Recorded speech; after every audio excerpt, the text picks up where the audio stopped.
25 दिसंबर को क्रिसमस होता है, तो हम 24 को एक तो क्रिसमस का सेलिब्रेशन किया सभी बच्चों ने। पिछले कुछ सालों से सभी स्कूल्स में एक ऐसा ट्रेंड बन गया कि क्रिसमस मनाना भी धीरे धीरे प्रचलन में आ गया, जबकि ये हमारी अपनी संस्कृति नहीं है। और आम तौर पर सभी स्कूल्स में कोई क्रिश्चियन बच्चे पढ़ते हो ऐसा भी नहीं है, लेकिन क्योंकि सभी मनाते हैं इसलिए मनाया गया। दूसरा, हम भारतीय लोग तो सभी धर्मों का सम्मान करते हैं, इसलिए इसको मनाने में कोई बुराई भी नहीं है। लेकिन यही जो सप्ताह रहा, ये भारतीय इतिहास में एक ऐसा सप्ताह रहा जो बलिदान के रूप में याद किया जाना चाहिए। आपसे पहले कई टीचर्स ने, कई बच्चों ने बहुत सी बातें लगभग आपको बता दी, तो शुरुआत में यहीं से करूंगा। हमने क्रिसमस मनाया, बलून्स लगाए, लेकिन कुछ जगह हमें इनकी जरूरत नहीं है। वास्तव में हमें ये बलिदान दिवस के रूप में ही सप्ताह मनाना चाहिए, क्योंकि अगर गुरु तेग बहादुर जी या गुरु गोविंद सिंह जी, इनका परिवार, इनका बलिदान ना होता तो स्थितियां कुछ और ही होती। भारत के लिए इन्होंने जो कुछ किया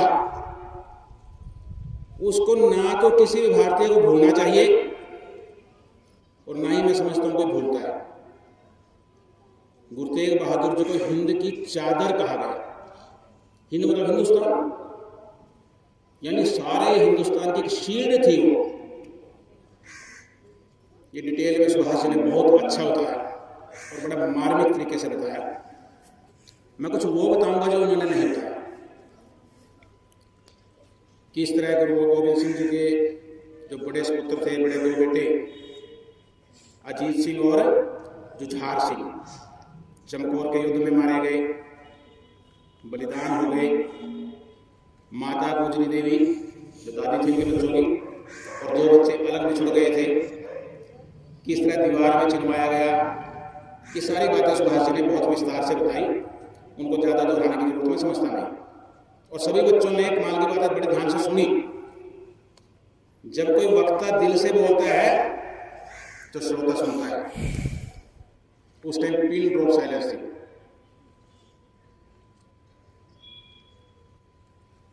जब माता गुजरी और दो बच्चे, इनको ठहराया गया था ठंडे बुर्ज में, बिल्कुल ठंड थी वहां। यूं समझ लो कि अपने हड्डियों को गलाने वाली ठंड थी। उसी समय वहां जो जेल थे, जेल में खाना देने का काम करता था एक व्यक्ति, मोतीराम। तो जब दोनों छोटे बच्चों को भी मरवा दिया गया बेरहमी से, तो मोतीराम ने घर आके सारी घटना बताई अपनी मां को, अपनी पत्नी को। तो उन्होंने कहा कि हमें कुछ तो करना चाहिए। उन्होंने कहा क्या कर सकते हैं, गरीब थे वो भी। उन्होंने अपना पैसा जेवर जेवर बेच करके कुछ पैसा इकट्ठा किया। यूं समझो इतने गरीब थे वो। उन्होंने सोचा कि माता गुजरी देवी को दूध पिलाएंगे जरा, क्योंकि ठंड बहुत थी। तो उसने 3 दिन दूध पिलाया। अब ऐसी बातें छुट्टी तो है नहीं। धीरे धीरे यही बात पता लग गई, नवाब को भी पता लग गई।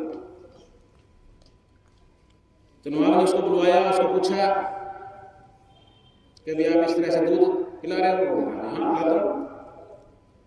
तो नवाब ने मोतीराम के परिवार को भी कैसे मरवाया? कोल्हू कोल्हू हुआ करते थे, कोल्हू में पीट के मोतीराम, उसकी पत्नी, उसकी माता, उसके बच्चा। तो जो बड़ी जो शहादत हुई वो तो हुई है, लेकिन कई बार छोटी छोटी भी ऐसी शहादतें हुई जिनको नहीं हो सकती। तो पूरा मोतीराम का परिवार उस घटना के बाद कोल्हू में पीट दिया, मरवा दिया गया। इसके बाद जब अंतिम संस्कार करना था माता गुजरी देवी का, बच्चों का, तो उस समय एक दीवान हुआ करते थे टोडर में। उन्होंने कहा कि मुझे इजाजत दी जाए कि मैं अंतिम संस्कार कर सकूं। तो नवाब ने कहा कि भाई जितनी जमीन पे इनका अंतिम संस्कार होगा उस जमीन पे सोने की मोहरें बिछी होनी चाहिए। जितनी जगह मोहरें बिछाओगे उतनी जमीन मिलेगी। कितना लाभ था। तो टोडरमल ने अपना सारा जितना पैसा था सारा लगा दिया। फिर नवाब को क्या लालच आया, अब सोने की मोहरें क्या है, ऐसे भी डल सकती है, तो ऐसे उसने डालनी शुरू की। तो नवाब को लगा कि ऐसे डालेंगे तो कम आएंगे। उसने कहा मैं खड़ी मोहरें चढ़ूंगा, यानी मोहर यूं नहीं यूं, सिक्का समझते हो, सिक्का यूं लटाओगे कितनी जगह गिरेगा और खड़ा करोगे कितनी जगह गिरेगा। तो उसने कहा कि मोहरें खड़ी होनी चाहिए। तो टोडरमल पीछे नहीं हटा, वो सारी मोहरें खड़ी की, उतना स्थान लिया, तब अंतिम संस्कार हुआ।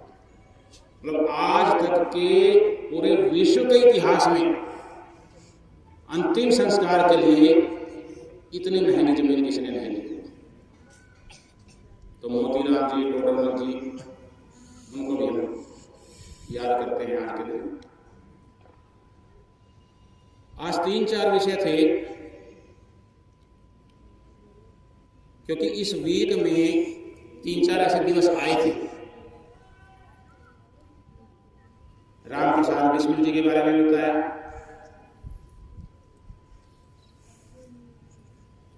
18 दिसंबर 1927 फांसी हुई थी उनको 19 दिसंबर को, लेकिन 18 दिसंबर 1927 की बात है। जेल में एक व्यक्ति और उसकी पत्नी जेल के बाहर खड़े इंतजार करते हैं जेल में अंदर जाने, किसी से मिलना था, उनको परमिशन मिली अंदर जाने की। तो जेल में जो गया व्यक्ति और उसकी पत्नी, किसको मिलना था? एक क्रांतिकारी को मिलना था। क्रांतिकारी कौन था? उनका बेटा था। तो जब ये दोनों गए, राम प्रसाद बिस्मिल इनका बेटा था, उसको मिलने के लिए, अगले दिन फांसी होनी थी। तो राम प्रसाद बिस्मिल मां को इतना नजदीक देख करके बड़े भावुक हो गए। राम प्रसाद बिस्मिल की आंखों में आंसू आ गए। तो देखिए उसकी मां ने क्या कहा, उसकी भी नहीं, उनकी मां ने, राम प्रसाद बिस्मिल जी की मां ने कहा कि मैं तो ये समझती थी कि मेरे बेटे के नाम से सारी ब्रिटिश सरकार कांपती है और तो रो रहा है। तो राम प्रसाद बिस्मिल ने कहा नहीं मां, मैं इसलिए नहीं रोया कि मुझे फांसी में जाने से कोई दिक्कत है। मेरी आंखों में जो आंसू है वो गर्व के आंसू है, खुशी के आंसू है। और जिसकी मां इतनी वीर हो जो अपने बच्चे को ये कह सके, उसका बच्चा कैसे हो सकता है? तो देखो मां और बेटे की वार्तालाप कोई कर सकता है आज के समय में। राम प्रसाद बिस्मिल ने कहा कि तो आप मेरे नजदीक आ गई, जिस तरह घी और आग अगर नजदीक आएंगे, आग के नजदीक घी को ले जाओगे तो क्या होगा? पिघलेगा। तो आप मेरे पास आई, इसलिए मैं अधीर हो गया। और फिर उनका जो एक मेन शेर है, हमेशा कहा जाता है, आपने सुना भी होगा, बच्चे आगे ध्यान दें। सरफरोशी की तमन्ना अब हमारे दिल में है, देखना है जोर कितना बाजवे कातिल में है। ये शेर कहते हुए फांसी पे चढ़ गए। तो ऐसे क्रांतिकारी हमारे देश में हुए हैं। अभी 19 दिसंबर को बलिदान दिवस था, तो इनको भी याद करना था। एक और शहीद उधम सिंह जी का विषय आया। 26 दिसंबर को उनकी जयंती है।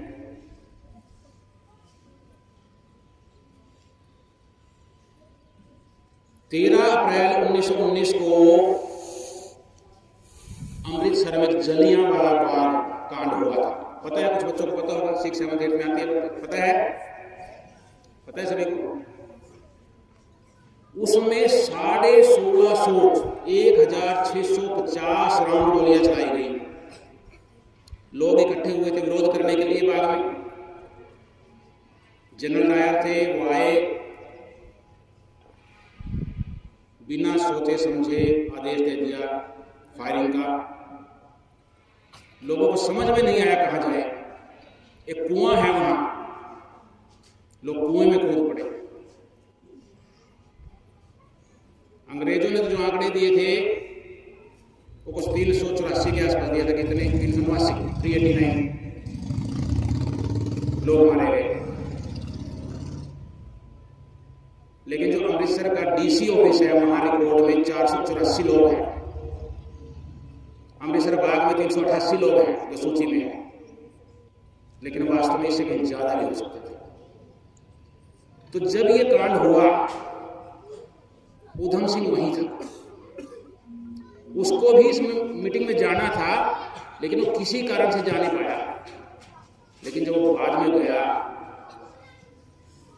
उसने जो दृश्य देखा, उसने बहुत से लोगों को बचाया। अभी एक फिल्म आई है शहीद उधम, विकी कौशल की, वो फिल्म जरूर देखना। जो अंतिम दृश्य है, मैं रोया जिस दिन मैंने देखा। तो उसने वहीं मिट्टी उठा के कसम उठाई थी कि जिस व्यक्ति ने किया मैं उसको छोड़ूंगा ना। इंग्लैंड गया तो जनरल डायर तो मर चुका था उससे पहले। ये थोड़ा सा भ्रांति है कि जनरल डायर को उसने मारा। उसी समय जो गवर्नर था वहां का, ड्वेर था,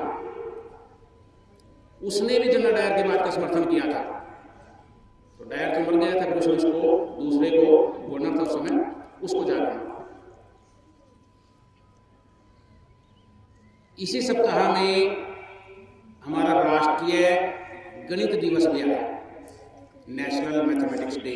कब था योगेश जी? 22 दिसंबर। क्योंकि 22 दिसंबर जो है जन्म दिवस है किसका? भारत के एक बहुत बड़े गणितज्ञ हुए हैं, रामानुजन। 22 दिसंबर 1887 को उनका जन्म हुआ। बचपन में शुरू में पढ़ने में बहुत ज्यादा तेज नहीं थे, लेकिन मैथ में उनका इंटरेस्ट बन गया। और मैथ में इतनी रुचि हो गई उनकी कि वो और जो सब्जेक्ट्स थे उसकी जगह मैथ ही करते थे। 9th स्टैंडर्ड में मैथ छोड़ के बाकी सब्जेक्ट्स में फेल हो गए। 12वीं क्लास में फेल हो गए। तो ऐसा नहीं है कि जो सभी फेल हुए हैं उन्होंने जीवन में कुछ पाया नहीं। बस सोचने की जरूरत है कब व्यक्ति जागृत होता है। आप में से भी बहुत से बच्चे जागृत नहीं है। जागृत का मतलब ये नहीं है कि हम जाग रहे हैं।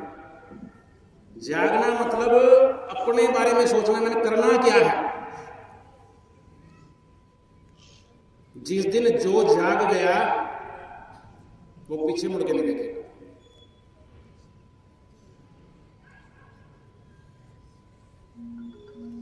बाद में देखो, जो व्यक्ति फेल हो गया था, इतना बड़ा गणितज्ञ बना कि विदेशों में उन्होंने जो कुछ मैथ में योगदान दिया वो पत्रिकाओं में छपने लगा। 3884 लगभग, आवाज में इतने उन्होंने गणितीय सूत्र या थ्योरम्स संकलित की। एक बार वो बीमार थे, उसी समय एक प्रोफेसर हार्डी थे, वो भी बहुत बड़े मैथमेटिशियन थे। प्रोफेसर हार्डी मिलने जाते हैं रामानुजन को हॉस्पिटल में। रामानुजन भी देख लेते हैं किस गाड़ी से आए, उस गाड़ी का नंबर था 1729। अब मैथमेटिशियन है तो मैथ की बात हुई होगी। प्रोफेसर हार्डी ने कहा कि ये नंबर बड़ा मेरे को अजीब सा लगता है, नीरस सा लगता है। तो रामानुजन ने कहा ना, बड़ा इंटरेस्टिंग नंबर है, और इसी नंबर को रामानुजन नंबर भी कहा जाता है। क्या इंटरेस्टिंग है? रामानुजन ने कहा कि 1729 is the smallest number which can be expressed as sum of cube of two numbers, and it is also in two different ways. जो 1729 है, 9 का क्यूब प्लस 10 का क्यूब। 9th 10th के बच्चे कर सकते हैं। 9 का क्यूब क्या होता है? 729, और 10 का 1000, तो दोनों को जोड़ेगा तो 1729 है। ऐसे ही इसी को 1 क्यूब प्लस 12 क्यूब, 12 क्यूब क्या होता है? 1728 प्लस 1 क्यूब 1। और क्या विशेषता जिस नंबर में, देखो उन्होंने कितनी जल्दी डिटेक्ट कर ली। वो कहते हैं 1729 को ऐड करो 19 आएगा, और 1729 को 19 से डिवाइड करो 91 आएगा। एक 19 है, 91 दोनों रिवर्सिंग नंबर है। तो वो ऐसे नंबर्स को देख के कभी भी कुछ भी बड़ी जल्दी ढूंढ लेते थे। तो ये 3-4 बातें थी। तो क्रिसमस, मैरी क्रिसमस सभी के लिए, लेकिन साथ साथ हमें मुख्य रूप से इस सप्ताह को गुरु गोविंद सिंह जी और उनके परिवार का जो बलिदान हुआ है उस रूप में ज्यादा हमें स्मरण करना चाहिए।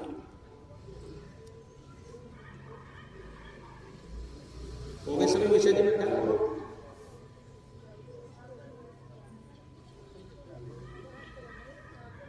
हाँ जी,